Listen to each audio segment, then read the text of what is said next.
Good morning. Welcome again to our webinar, Leadership Transitions, a Rare Opportunity to Reassess, presented by David Harris and Sarah Bigman-Schott of Interim Executive Solutions.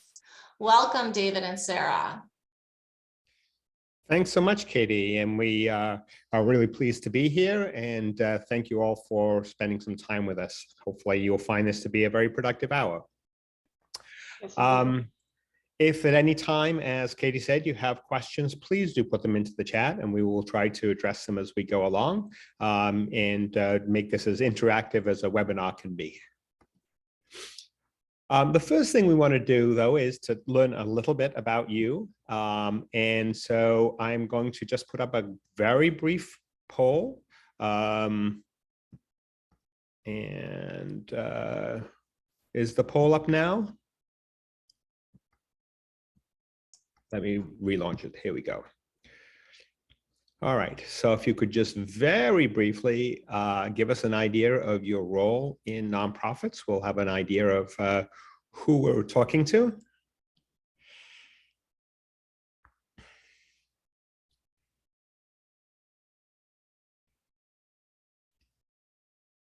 Okay, and I'm going to end the poll and share the results. About half staff leadership, about a third board members, and the rest are other related folks. And I'm going to put up one more poll, which is your primary reason for attending. So we make sure that we are addressing your concerns as we go along. So here is that poll.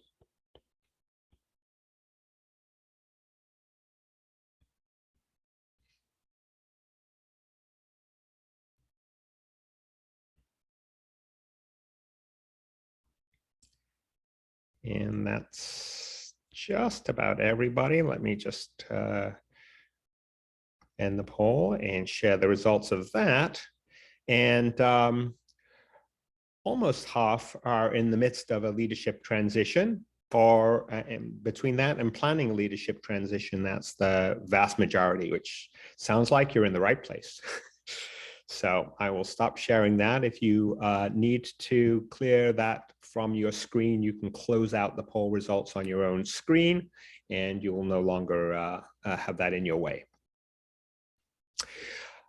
Just to give you a brief background on us, we've been around for about 8 years, although many of our team have been doing this work for closer to 20 years. We are business and nonprofit professionals, really focused on strengthening the nonprofit sector during leadership and business transitions.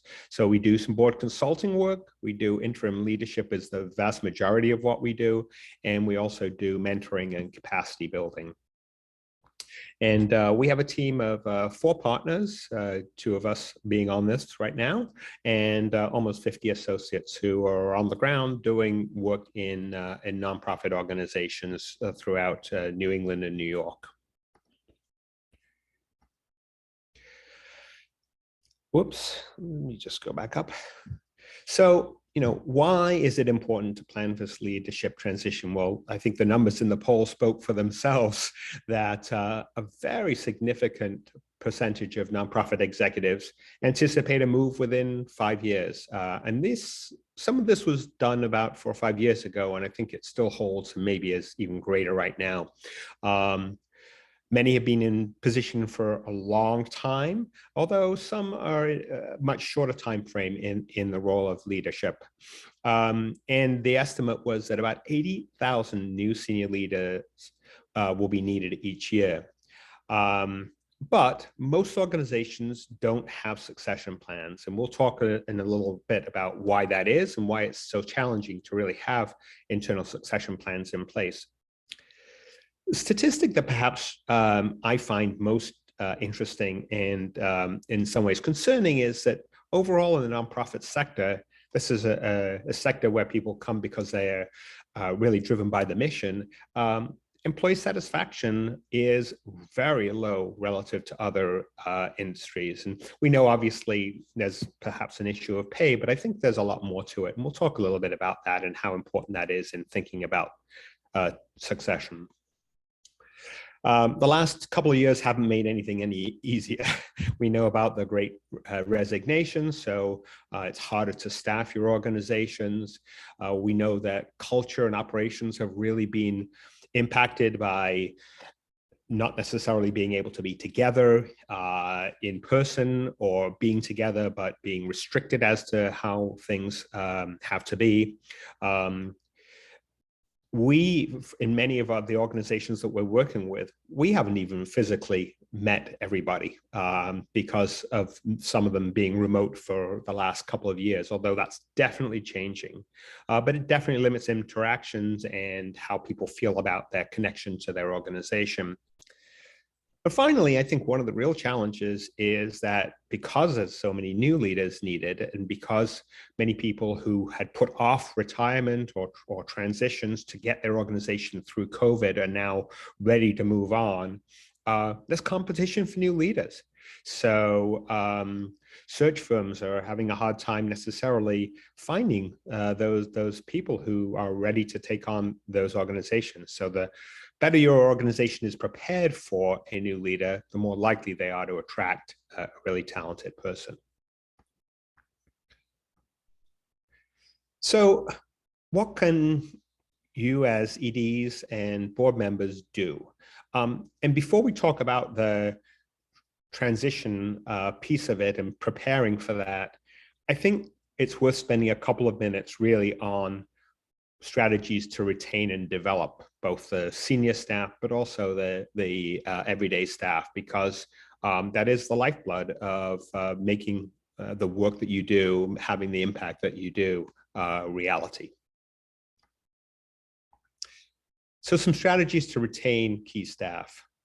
And these really come from what we learn when we go into organizations as interim leaders. There, in many cases, has been a lack of focus on the culture of the organization. People don't feel as connected as they want to. There's not the level of collaboration. And in many organizations, people of all diverse backgrounds don't feel truly included and treated with equity. And so that's an area that organizations can address if they recognize how essential it is to the effective functioning. Clear roles and responsibilities. This is a challenge too, especially in a time when people are stretched and stressed. So knowing the parameters for the work you're supposed to be doing and how you interact with others and who can step in and support you is really a very valuable aspect to making people feel comfortable in their organizations and feel like they are really motivated to do the job they're supposed to be doing. Transparency and communications. What we find is that in many organizations, communications and transparency has been lacking, especially over these last couple of years. In responding to challenges, leadership has often just made change, and those changes have been done to the organization, not with the organization. And that's something that can be changed very easily, and something that makes a big difference, again, to retaining key staff. Giving them the opportunity for feedback, giving them the opportunity for input, at least feeling like they've been heard makes a difference. And finally, and this is really difficult in a COVID world where we're all on Zoom, appreciation. Making the time, taking the time for people to know that their efforts are recognized and appreciated. David, we have some questions about delegation. Yeah. And I wondered if you wanted to say a few words about that. As, sure. as a way to retain staff and make them feel more valued. Absolutely. That is huge. I think distributed leadership, giving people a feeling like they have some agency in the work that they're doing, is really, really important. And it's something that people come to nonprofits looking for. You know, they believe in the mission of the organization, but they also look for some flexibility in how that mission is achieved, and to bring their expertise, being perhaps more on the front line of providing services, to the actual planning of how those services are provided is really a very important thing. And for so many years, the theory of nonprofits seems to be that, you know, the executive director sort of puts the organization on their backs and carries it, and, you know, finds the funds and drives the programs and so on. We're in a different world. We're in a world of collaboration. We're in a world where people want to be part of the decision making, especially the younger generation. And this is a good thing.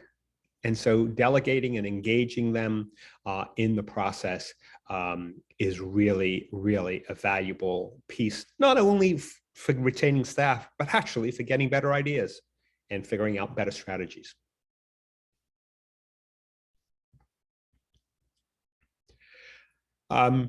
One particular aspect that everybody has been talking about, we know about, is fostering diversity, equity, inclusion, and this sense of belonging.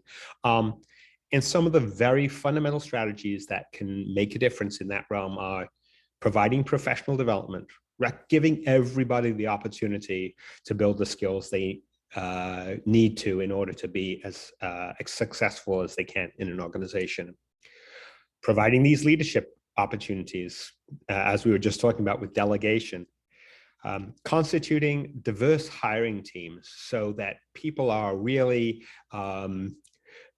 you're looking very broadly at the people who are interested in joining your organization, and giving as much latitude as possible in creating opportunity for folks. Implementing anti-bias training.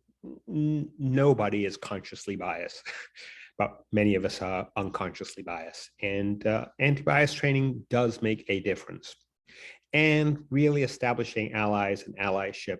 It's not good enough just to bring in a diverse staff, but they need support. They need to feel like they are not alone, and that they are not just there because of who they are, but they're there because of what they have to offer.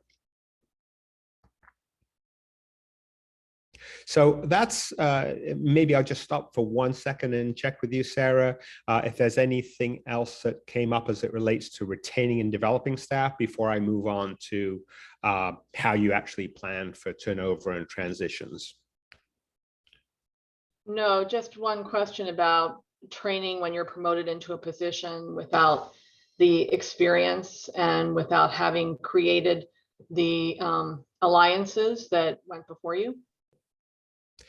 Yeah, I think it's really essential that when people are promoted, and you're purposefully promoting them because you want to give them opportunities, equal opportunities, that you provide that training, you provide some support, whether it's in the form of coaching and mentoring, or formal training if it's some particular skill sets that they may be missing. It's a small investment for a big return. And it's very often overlooked in nonprofits because it's hard to figure out where you put it in your budget.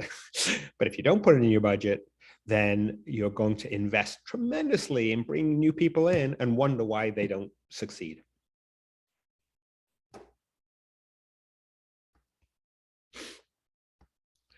So with that in mind, let's talk about planning for turnover. And I noted a number of people are thinking about transitioning, and also a number of people may already be, a number of organizations may already be in that process.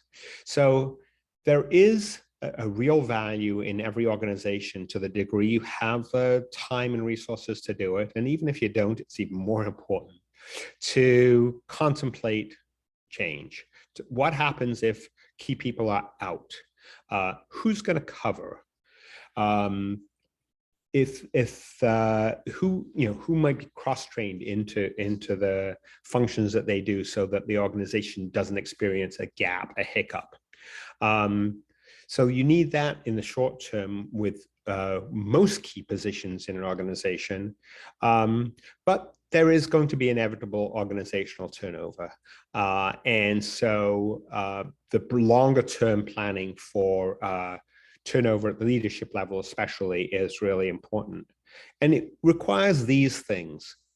It requires making sure that you are documenting what people do, what people want to do. What I mean by that is every individual in your organization should have a growth plan where you have a sense of what it is they might want to do in order to keep them growing in their role and in their engagement with the organization. So that's an important part, whether it's part of the annual performance review or whatever it is, it's something you do need to know. Knowing what people are capable of doing. And that means giving them the opportunity to try different things and to show you what they may be capable of. Prioritizing the issues we talked about just now with diversity, equity, inclusion, and belonging, and making those explicit and talking about why this is so valuable for everybody, because the broader the base of input into the organization, the more effective the organization is going to be. Exploring what people might be able and willing to do that goes beyond their current set of capabilities. Your best prospects for taking on roles in your organization are the people already there who know the organization, if indeed they feel supported in stepping up to the plate and taking on additional roles. And finally, all these things tie back to the issue of professional development we were just talking about, and making that a meaningful budget item in the organization.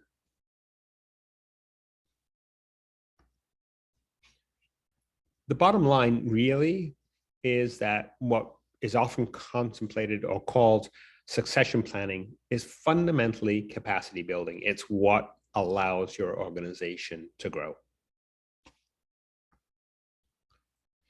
And I want to pause and have a brief discussion here through chat, and I'm really curious to get people's thoughts. The phrasing here is that, the CFO says to the CEO, what happens if we invest in developing our people and they leave us? If we're going to put a budget item in there for professional development, and then after all that effort, they still go and we've got to go through hiring again, why are we doing that? But a smart CEO is going to say, well, what happens if they don't? And what happens if they don't and then they stay? And now we have people in roles that perhaps they aren't as ready for or as prepared for as they could be. So I'm really curious to know whether your board and your staff practices and policies, how they foster sort of a positive growth-oriented culture, and how, if at all, do you really celebrate diversity, equity, inclusion, belonging within the organization? And let me just pause a moment and give people an opportunity to think about that and share some of their ideas, because I think we all can learn from each other about what sort of works in this realm. I'm just...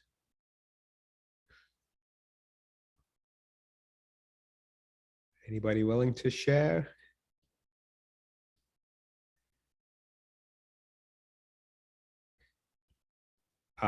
We encourage education and we pay for it. Excellent. Excellent. Often that's a good thing to do, is to let individuals identify the education that will be most helpful to them and then pay for it on the back end, rather than being prescriptive. Hey, you should go to this class or you should do that. Excellent. We have often promoted from within and provided training to ensure they succeed. Excellent. I think the signal it sends when you promote from within and support people makes a huge difference to the rest of the organization. They see that and they respond to it saying, you know what, there's a future for me here. This is challenging. It seems like professional development is the first thing to get cut from the budget exactly right. It's why we're talking about it, because it typically is what gets cut, and it's a short-sighted expense reduction, because finding new people is a lot more expensive than cultivating the people you already have. Training opportunities provided as long as budgets allow. Yeah, same issue. Okay, I'm going to continue on, and we may pick up a couple other points as people come up. So I really now want to focus on this leadership turnover, which was the core of what we said we were going to talk about today. What's driving it? Well, planned retirements, of course. I mentioned many people delayed through COVID. Understandably, they wanted to see their organization on a solid footing, and now they're ready to move on. But for many, it's having a new opportunity. I will say one of the bigger drivers tends to be burnout, though. Leading a nonprofit is a stressful job, often woefully undercompensated. Then there are times when the work of the organization and the work of the ED is not meeting board objectives and their desired impact. Some boards tend not to pay as much attention as they should be to whether or not the impact of the organization is what they desire. But when they do, they often start asking questions and feel like they need to make some decisions to change. We've often walked into organizations that have actually gone well beyond that, where there's a lot of turnover, where the culture of the organization is really challenging. And in the extreme, in nonprofits, it's very, I hate to say it, but it's very easy not to pay attention to the details of what's going on in the organization and to have unethical behavior, even illegal behavior go on that eventually will get caught. So turnover is really inevitable for all of those reasons. So how do you know if you're ready for that turnover to happen? These really are the key aspects, and we're going to come back and talk about these in more detail over the next few minutes. In order to be ready for succession, the organization needs to be stable, and it needs to have a sustainable business model. Otherwise, it's really challenging for a new person to come in and figure those things out. Secondly, the job itself needs to be clear, streamlined, and doable. It's hard to attract a new executive director into an organization where it's really not that clear what they're going to have to do. It's sort of an open book, if you will. The board really needs to also be prepared. And part of that is that they need to be structured to support the work of the organization and the ED. They need to have committees, and they need to have the right kinds of structures that can help with fundraising and finance and so on. But they also need to know where the organization needs to go. It is really hard to make good decisions about who should take on the leadership of an organization if the board is not clear on where they want to go. Ultimately, they own that decision. The executive team. If the executive team is not functioning as a team, sharing the responsibilities for running the day-to-day, then it's a big ask to bring in a new executive director.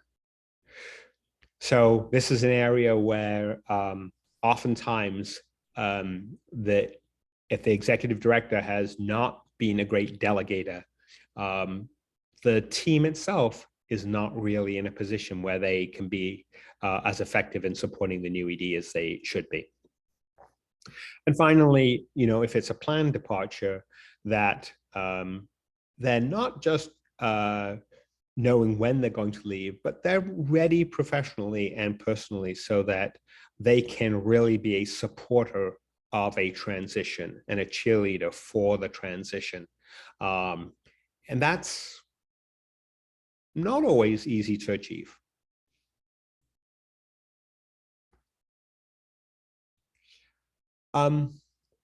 I think, Sarah, it may make sense to have you talk about your experience in coming into organizations, because Sarah's done a number of interim leadership roles, as have I, and in many of those organizations, it's these criteria not being met that really helped the organization realize that there was a need for some interim leadership.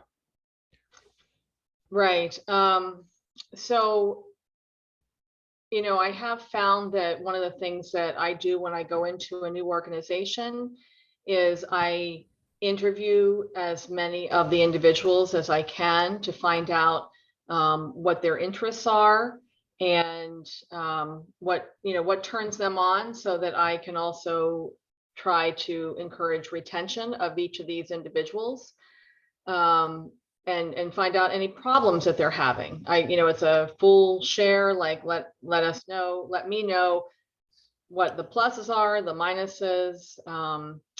I think a lot of times you find out that processes have been circumvented, and not necessarily on purpose. I had an assignment during COVID where everybody was coming into the office. They were each taking one day to be in the office so that they could be apart from one another. And what that meant was that the person who was opening the mail was also the person inputting the checks into the bank.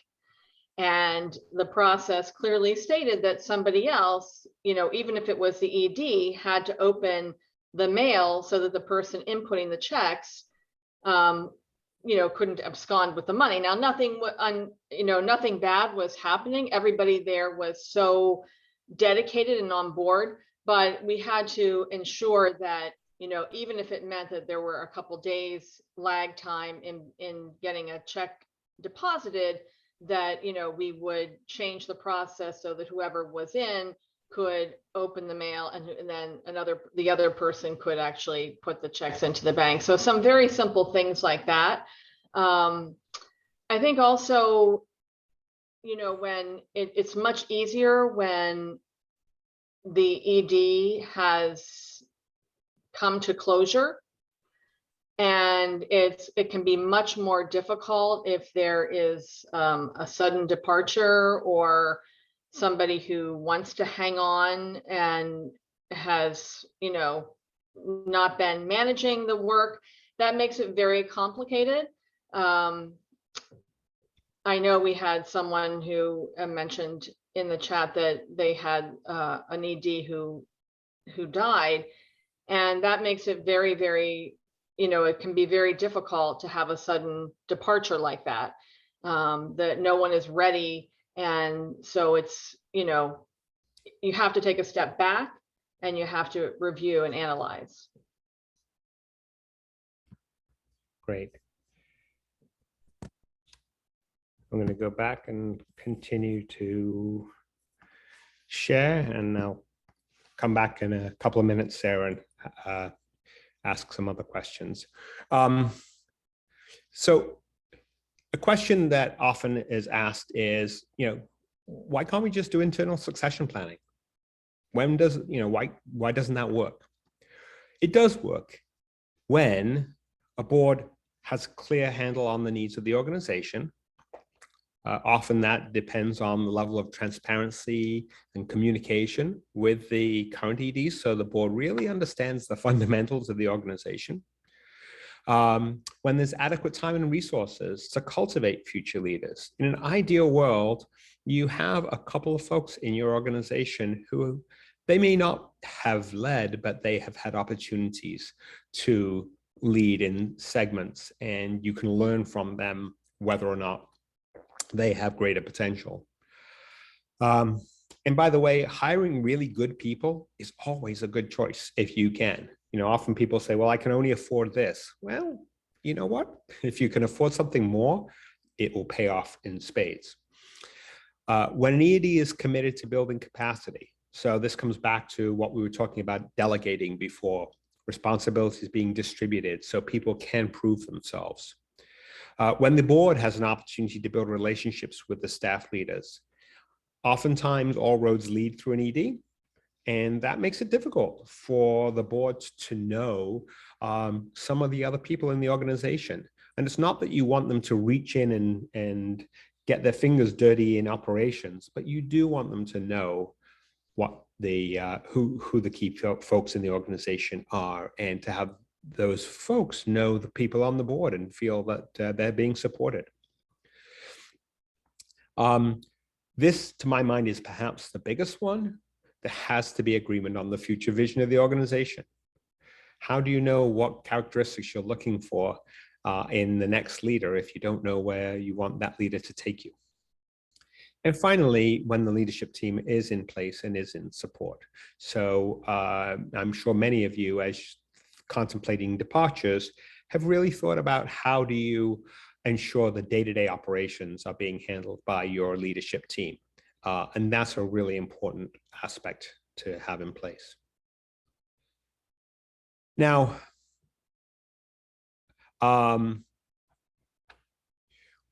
sometimes you don't have the people. You just haven't got the capacity in the organization, but you have all the other elements. You know, the board understands the needs of the organization. The ED is committed to a smooth transition. The board has the opportunity to engage with the staff so that they feel comfortable that the board understands the kind of leadership that's going to help them. You know, there's agreement on the future of the organization, and there's a leadership in place that can really continue the work of the organization as the new ED steps in. If that's true, then a planned search early on can work well. Typically, it's a 4 to 6 month process. So there needs to be enough time to make that transition. And there's always a little bit of a fear that if an ED announces too soon that they're going to leave, that it can bring some questions. But I think if the ED is prepared to answer the questions about the organization's readiness and the confidence in the team and so on, that can often be overcome quite easily, and gives a search organization enough time to make things work. Where do things, though, typically run into challenges? Well, we talked about not having internal successors who've had the opportunity to prove their skills. We talked about the board not being clear on the needs of the organization. So it's hard to start a search process if you don't have some answers that the search company is going to want. Not having the leadership team really empowered to run the day-to-day operations. Again, some of that is stylistic based on how the ED has operated. That is something that can be changed, but it's something that really needs to change to ensure a smooth transition. The future vision for the organization not really being on the roadmap to ask about. Perhaps a realization that change just is needed. And, you know, whether things were running great or things were not running so great, maybe it's time to sort of think about the future a little differently. And finally, obviously, if there's not enough time to conduct a search, then there's going to be a gap. And all of those gaps sort of lead to interim leadership. And interim leadership presents a rare opportunity to really address some of those things that we just talked about, that all too often they're not part of the day-to-day conversation. They're not part of the board conversation, but they should be. They need to be. Where are we going? Is our team together? Do we have a strong culture? Are we operating effectively? Are we having the desired impact? Those all should be questions that people are thinking about, but all too often they're not. So interim leadership is exactly that time to step back and have an objective assessment of the organization and what it needs from an operations standpoint, from a governance standpoint, from a core sustainability standpoint, and from the perspective of what kind of leadership is going to most help the organization to thrive. It's also an opportunity to stabilize and strengthen the organization. It's the time you can build a team, empower the team, build confidence in the future direction for the organization. It's a time you can identify the key roles and responsibilities if they are not already well documented. And all of those things just make the organization that much more attractive to a new leader. And finally, it's that opportunity for the board to set the priorities and clarify the vision, which they own, to learn about the needs of the organization and to be able in a search, not just to represent their own thinking, but to represent the thinking of the staff. We often see organizations jump into searches where the board says we need X, Y, Z, and they haven't actually really asked the staff what is going to ensure the success of the next leader.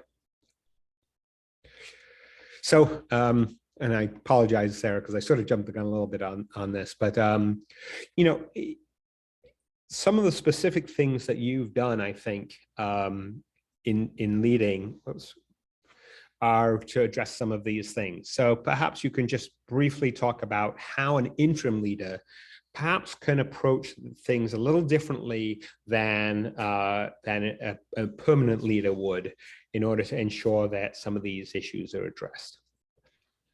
Well, I think, and I'm going to actually go back to a time when I was an interim in a private for-profit business, actually. But I saw that they were trying to relaunch the company. And I said, how can you be without a VP of marketing when you're trying to relaunch a company in 5 months? And I said, you know, let me come in and manage the process until you find your perfect person, you know? And I think that that is one of the biggest issues that you have. You can't afford to have things kind of running out of control. And so it really ensures that things are going to run smoothly, and objectives are going to be continuing to be met, as opposed to, you know, saying, well, let's just hire anybody or the first person that we see that, you know, is breathing and we think has the background or something.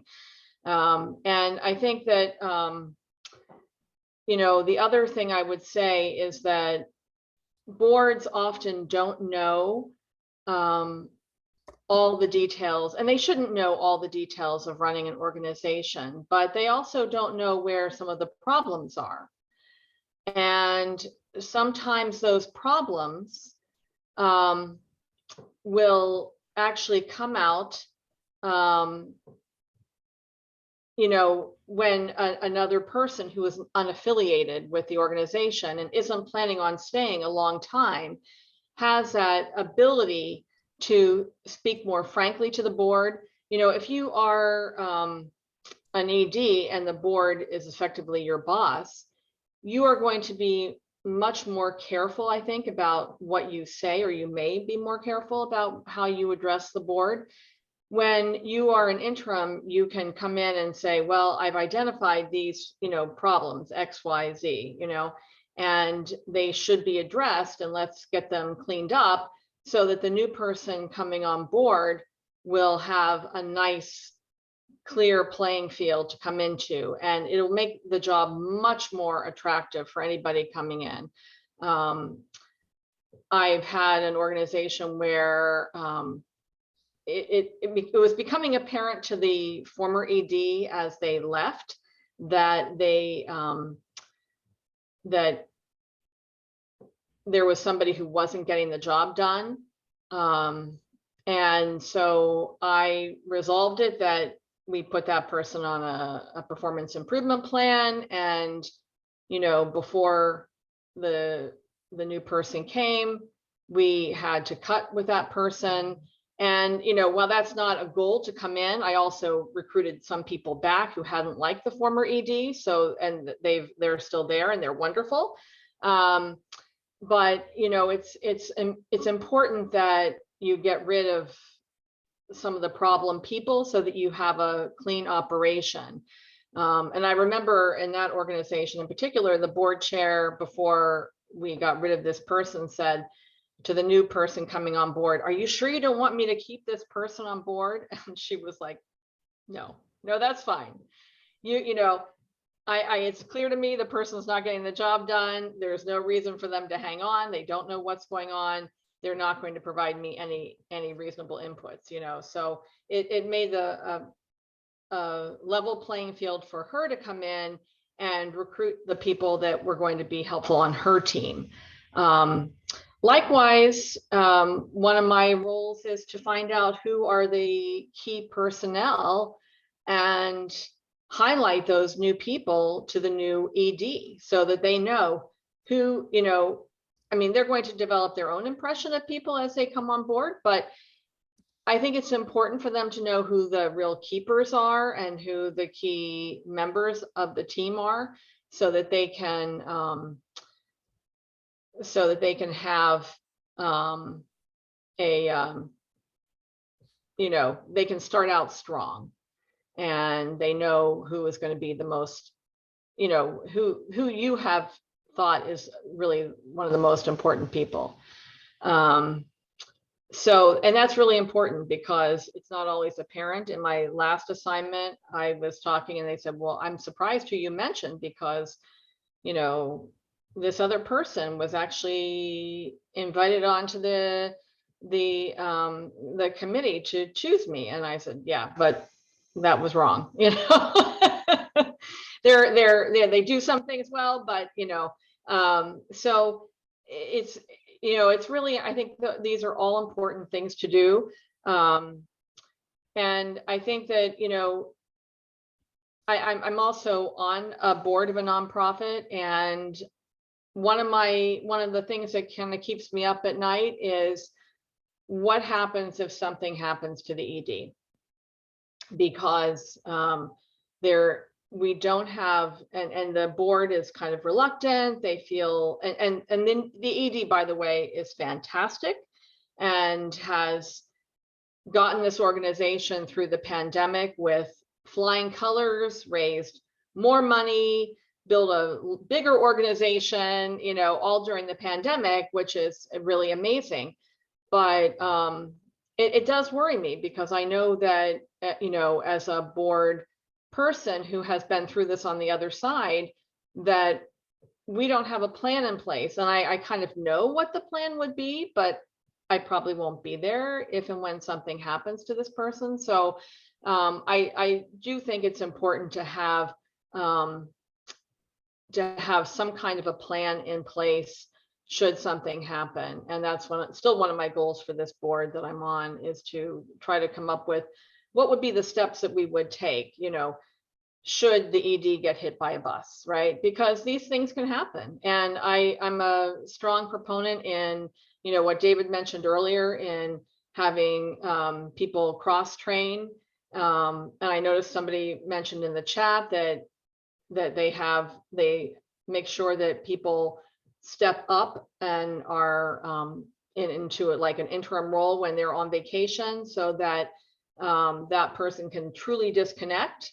And so it allows that person to have a very good vacation, a true vacation away. And it also allows for that cross training to happen, because you just don't ever know what's going to happen. I mean, things happen, and we are often not prepared for that. So it pays to have at least, you know, and that's one of the things I try to do, is make sure that everybody has, it doesn't have to be all in one person. It doesn't mean that one person knows your whole job, but it means that across the organization, there are enough people who know how to do the parts of your job that should, God forbid, something happen to you, or, you know, or you're out with COVID, for example, you know, I mean, that there can be all sorts of reasons why people are suddenly gone. And, you know, and so it's important to be able to continue the operations and have them running smoothly. Great. Thanks. And, you know, and I think the bottom line is that by being able to sort of take a really critical look at the different aspects of what's working, what isn't working, to build the trust and relationships with the team so that they have confidence in the future, in their personal futures, as well as the future of the organization. All of those things really add up to making an organization ready for what's next. I was speaking with one of my associates who had just finished an engagement where he walked into a situation where people were leaving, where some people were forming a union because they didn't feel like they were really valued and what have you. And he just spoke to the ED who took over from him, and he said that she said she's never felt more valued and welcome than she did when she arrived at this organization. So making that transition, that's what it's all about, right? Then that next person's going to really thrive, as are the folks who are now with the organization.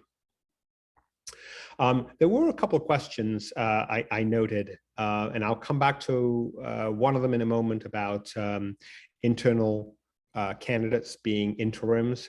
And there was a question also about funders meeting with boards.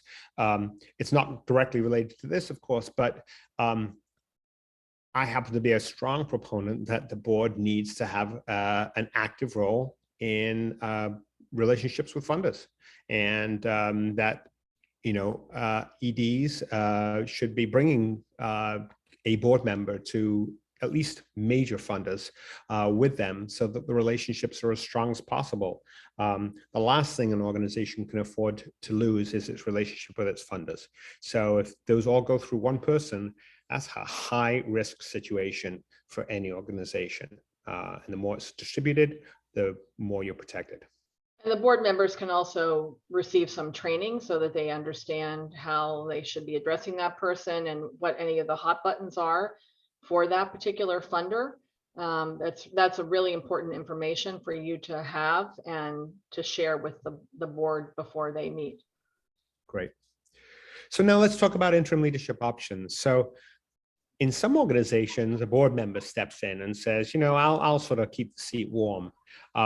The challenge with that is they typically have other responsibilities. So they're going to do sort of just what it takes, sign the checks, do this and that and the other, and not really have an opportunity to take an objective look at the organization. So it's sort of a missed opportunity and a stretch. But in an organization that really is running smoothly, where people have a lot of confidence in what's going on, and where the team is basically running the day-to-day, that can actually be a viable approach. I've mostly seen it, to be honest, though, in places that are in crisis, where there was something that happened, they had to fire the ED, and then the board sort of said, well, we better step in and fix this. And they quickly realize it's non-trivial to just try to do that. So the second question is, well, why can't we just promote a staff member? They know the organization, they know the day-to-day.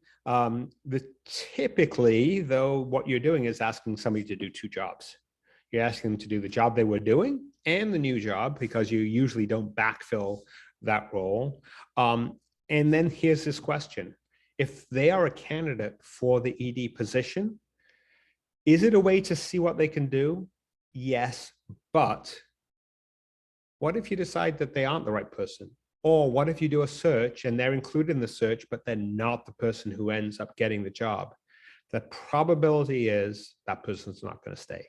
So you've got a talented individual with potential, but not yet enough to be the next ED, who is now going to leave your organization and decide that that they don't have a future there. So that can be really a challenging situation all around. Plus, if they do stay, they were elevated and now they're back.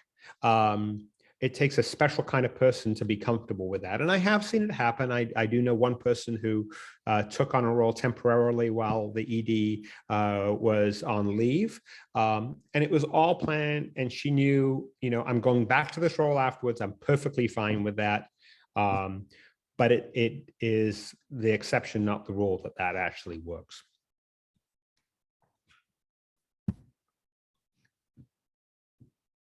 I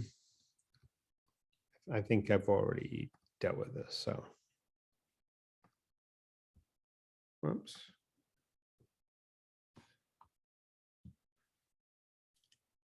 Okay, so sorry about that. So professional interim leaders, why would people bring an organization like ours or another individual into a situation? What we bring more than anything is really experience and perspective from leading other nonprofits. We may not know the content area, but we sure know the questions that it takes to run a good, effective organization. We're objective because we have no skin in the game. We're not, thinking about what my role is going forward. We're thinking about how to make this organization the best organization it can possibly be. Our focus is on empowering the staff. It's not on putting an organization on our back, because we are not going to be there long term. We may be there for a year, but we're not going to be there forever. So really building up the capacity of the team is actually one of our highest priorities. Reviewing the policies and procedures to make sure that the operations are effective, that the organization is achieving its goals, is a fundamental thing that we do. And really then using all of that and the input from the staff, who we get to know really well, because as Sarah said, we start by just learning from the people who are on the ground and building on their expertise. We're able to really recommend some key values that are going to work well for the organization when the search firm comes in and does their thing. Or when the organization takes on the search themselves, which a few do. We don't highly recommend it, but some try to do that. But the bottom line is, by not being a candidate for a permanent leadership role, we can actually affect a lot of change in a lot of really positive ways and leave the organization in a much more solid and stable situation. And typically, we can do that within the existing budget that is being spent for the current executive director. There was one question, David, about how to evaluate internal candidates. How does a board best evaluate internal candidates? They will evaluate them as they would any external candidate. You go through an interview process. And one of the things that hopefully, if an organization has been doing things the way it should, by giving opportunities to, delegating some responsibilities and giving people opportunities to lead in certain pockets, they can bring those proof points to the table when sharing the potential that they have as the next interim leader. So it is difficult, I will admit, in a situation where the executive director has really sort of carried the ball and not given a lot of those opportunities. But sometimes when you have an interim leader who is really trying to empower the team and so on, in that process, they can in fact surface the capabilities of those staff members in ways that perhaps they hadn't been highlighted prior to the interim leader being there. So often they can actually be quite successful in a search process. And our goal really is actually to find that. It is ideal to find a leader from within who has the tools, but you have to give them the opportunity. There was also one question which I can take, and it was about what happens if you're an all volunteer organization. And I'm actually on another organization, board of that type of organization. And all I can say is that it's even more important that you have a strong governance and nominating committee, and you have the ability to sort of bring people up through the organization, and you do a subcommittee, you do committees and subcommittees, and have that type of a structure, so that you can generally generate the next layer of leadership when it's time for people to turn over. Great, thank you. Let me quickly go through the last couple of slides because I know we're getting close to time. typical timeline. So for an interim leader is typically 8 to 12 months overall. So there's the initial learning of the organization, there's the assessment and prioritization. They're taking those initial steps to stabilize so that you're ready to begin a search process. There is working with the board to clearly establish the vision, and then there's the search process. So that's what we find. Our organization adds one other layer, which is that not only do we identify people who would be ideal for the interim leadership role, but we work alongside those. We, meaning one of Sarah, myself, or one of our partners, really works alongside both the interim and the board as a liaison to ensure that the objectives are being met, to identify supplemental resources that might be of value. Sometimes that's an interim CFO to help out, or an interim development person to help out with if those are particularly high priority, under-resourced areas. And finally, we'll often recommend search firms, but we don't do search themselves. The actual choice of the interim leader is still up to the organization. We'll provide a couple of choices that we know have the skills, competencies, but cultural fit is really important. So the board and anybody else can weigh in and make that determination as to who they are most comfortable with. And I do have to just say, I do have to add that that extra layer is so important, because I've done this on my own, and I had some issues at that assignment, and it was not, it was fraught with some difficulties, and I had nowhere else to turn.